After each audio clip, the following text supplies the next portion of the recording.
Everybody, welcome to Everest Coaching Institute. Today we will discuss class 7th science. Chapter name is wind, storms and cyclones. तो बेटा इसके हमने important facts discuss कर चुके हैं already. इसकी मैं वीडियो में कर चुकी हूँ. Applications of air pressure discuss कर लिए हैं हमने. तो अब हम इसमें आगे डिस्कस करते हैं कि आज देखते हैं हमने क्या डिस्कस कर. Wind speed and air pressure. अब हमने देखना है विंड की स्पीड और एयर प्रेशर. बेटा अभी तक जो आपने पढ़ा है इतना तो आपको पता चल गया होगा कि विंड से ही हमारा एयर प्रेशर पता चलता है. विंड होती ही हमारे एयर प्रेशर के डिफरेंस के कारण हमारी विंड राइज होती है, विंड क्रिएट होती है. ठीक है, जैसा हमारा एयर प्रेशर होगा, ज़्यादा होगा, कम होगा, उस स्पीड से हमारी विंड पता चलेगी. तो इसमें देखो हमने जो डिस्कस करना है पहले है कि air moves from the region of high pressure to the region of low pressure. जहाँ पे ऑलरेडी हवा का प्रेशर बहुत ज़्यादा है, हवा हमेशा क्या करती है, वहाँ से कम प्रेशर वाले एरिया में जाती है ताकि उसमें बैलेंस क्रिएट करे, इक्वल बैलेंस क्रिएट किया जाए और उसके कारण हमारी विंड क्रिएट होती है. ठीक है, जितना ज़्यादा एयर प्रेशर में डिफरेंस होगा, हाई एयर प्रेशर में और लो एयर प्रेशर में जितना ज़्यादा डिफरेंस होगा उतनी ज़्यादा विंड की स्पीड होगी, इंटेंसिटी विंड की उतनी ज़्यादा हाई होगी. अगर डिफरेंस हाई प्रेशर एरिया और लो प्रेशर एरिया में ज़्यादा होगा तो उसकी तब विंड हमारी ज़्यादा तेज़ होगी. अगर हमारी हाई एयर प्रेशर और लो एयर प्रेशर में डिफरेंस हमारा कम होगा तो विंड की इंटेंसिटी कम होगी. ठीक है, therefore increased wind speed is accompanied by reduced air pressure. जितना ज़्यादा आपकी स्पीड की विंड की स्पीड होगी उतना ज़्यादा उसका एयर प्रेशर हमारी फिर उसमें रिड्यूस होती जाएगी इतनी ज़्यादा. ठीक है, अगर हमारी हाई स्पीड होगी विंड की किसी एरिया में तो वो वहाँ पे, अगर यहाँ पे मान लो हवा बहुत तेज़ चल रही है, यहाँ से शुरू हुई है, तो यहाँ की हाई प्रेशर एयर की वो ले जाएगी अपने साथ और यहाँ पे लोअर एयर प्रेशर को एरिया को क्रिएट कर देगी. ठीक,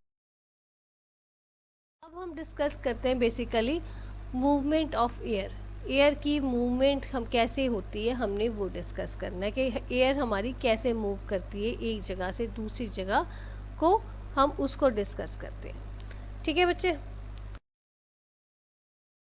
इसमें देखो अब तक आपको इतना पता चल गया है कि डायरेक्शन और स्पीड जो विंड की है वो दो मेन फीचर्स है विंड के, कि विंड की क्या डायरेक्शन है, कहाँ से कहाँ चल रही है, ईस्ट टू वेस्ट चल रही है, नॉर्थ टू साउथ चल रही है, नॉर्थ टू ईस्ट चल रही है, क्या विंड की डायरेक्शन है और क्या उसकी स्पीड है, किस इंटेंसिटी से आपकी विंड चल रही है. ये दोनों चीज़ें किससे पता चलती हैं हमें, ये हमें एयर के प्रेशर से पता चलती है. जो विंड की डायरेक्शन है वो कहाँ से पता चलती है, वो एक आपका इंस्ट्रूमेंट है विंड वेन या वेदर वेन भी बोलते हैं, उससे आपको डायरेक्शन ऑफ विंड पता चलती है. और स्पीड ऑफ विंड जो हमने दूसरा फीचर किया है विंड का, स्पीड ऑफ विंड कहाँ से पता चलती है, वो एक आपका इंस्ट्रूमेंट है जो है एनीमोमीटर, उससे पता चलती है. एनीमोमीटर आपका दो तरह का होता है, cup anemometer and propeller anemometer. बच्चे यहाँ पे मैं आपको बताना चाहूँगी आपकी 7th क्लास में इनकी डिटेल्स नहीं है, इनके सिर्फ आपको नाम ही याद रखना पड़ेगा कि डायरेक्शन किससे हम मेजर करते हैं और हम स्पीड किससे मेजर करते हैं विंड की. और विंड के जो दो टाइप्स हैं विंड की स्पीड मेजर करने के एनीमोमीटर के, वो कौन कौन सी हैं, cup anemometer and propeller anemometer. ठीक, कम्स अगली जो हमारी डिस्कशन है एयर के बारे में, वो आती है कि एयर जो है एक्सपैंड करती है गर्म होने पे. जब एयर आपकी गर्म हो जाती है तो वो फैल जाती है, एक्सपैंड हो जाती है, तब वो जगह ज़्यादा लेती है. ठीक है, जैसे पिक में आपको बताया हुआ है कि पहले एयर जब ठंडी थी तो वो बलून ऐसा ही था और जब वो एयर गर्म हुई तो वो एक्सपैंड हुई. तो इस चीज़ को हम डिस्कस. देखो जब भी गर्म होती है तो एयर एक्सपैंड होती है और वो हल्की होती है. आपने पहले पढ़ा हुआ है लैंड ब्रीज और सी ब्रीज के कॉन्सेप्ट में, आपको मैंने बताया था कि जैसे जैसे हवा हमारी गर्म होती है तब वो हल्की हो जाती है, लाइट इन वेट हो जाती है, और जो लाइटर चीज़ें होती हैं वो हमेशा ऊपर रह जाती हैं, और जो गर्म चीज़ें हो, जो हैवी चीज़ें होती हैं वो हमेशा नीचे रहती हैं। सो कोल्ड एयर के कंपैरिजन में वार्म एयर जो है वो आपकी लाइटर होती है, इसलिए वो ऊपर जाती है, और जो कोल्ड वार्म हम एयर हमेशा आपकी ऊपर रहेगी और कोल्ड एयर हमेशा आपकी नीचे रहेगी, राइट। अब जब गर्मी ज़्यादा हो जाती है, कोई रीजन है जब वो ज़्यादा गर्म हो जाता है तो उस रीजन में एयर ऊपर जाती है, और ऊपर जाने के कारण फिर वो वहाँ पे लो प्रेशर एरिया क्रिएट हो जाता है। लो प्रेशर एरिया कैसे क्रिएट होगा? जब वहाँ की हवा ऊपर चलेगी तो उस एरिया में आपकी इतनी हवा नहीं रहेगी, हवा कम होगी। जब हवा कम होगी तो ऑब्वियसली प्रेशर भी का कम होगा, ठीक है।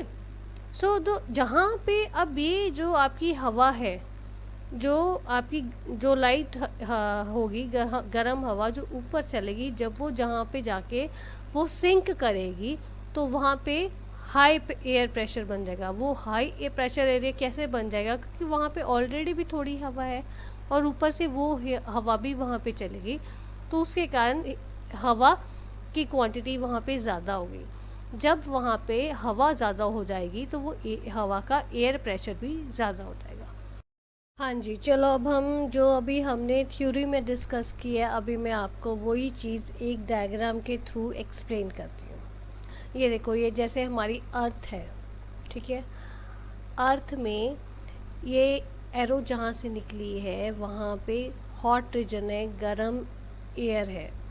एयर का प्रेशर ज़्यादा होने के कारण, गर्म होने के कारण वो हवा बाहर चली गई।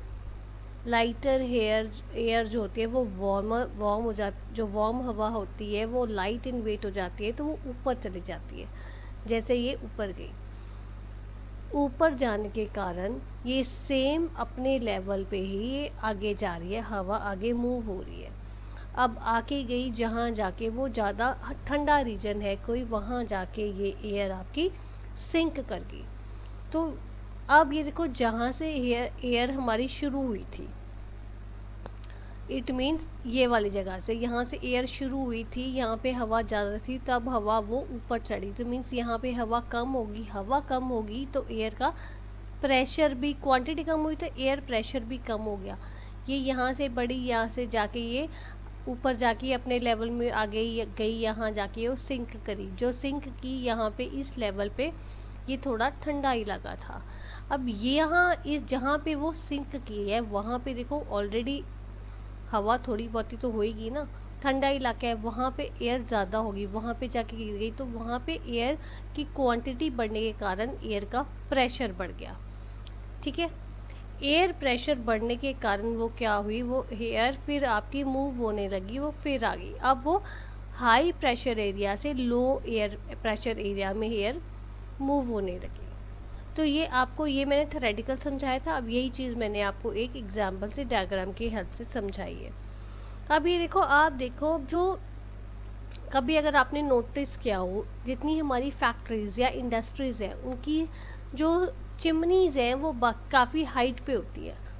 कभी आपने सोचा वो हाइट पे क्यों होती है?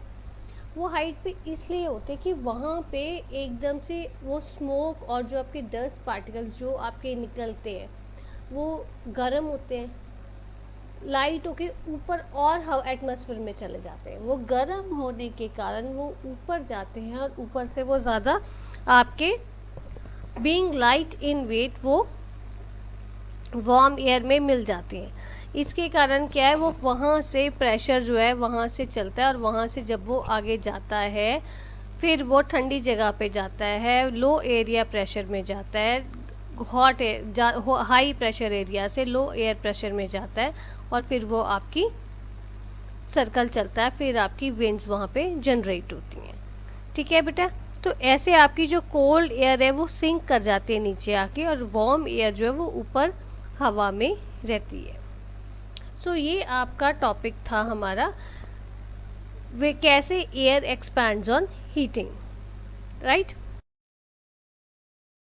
about today's video. If you like this video, do like it, share it with your friends, and thanks for watching. Having any difficulty in today's lecture, give it in the feedback box, in the comment box, and thanks for watching.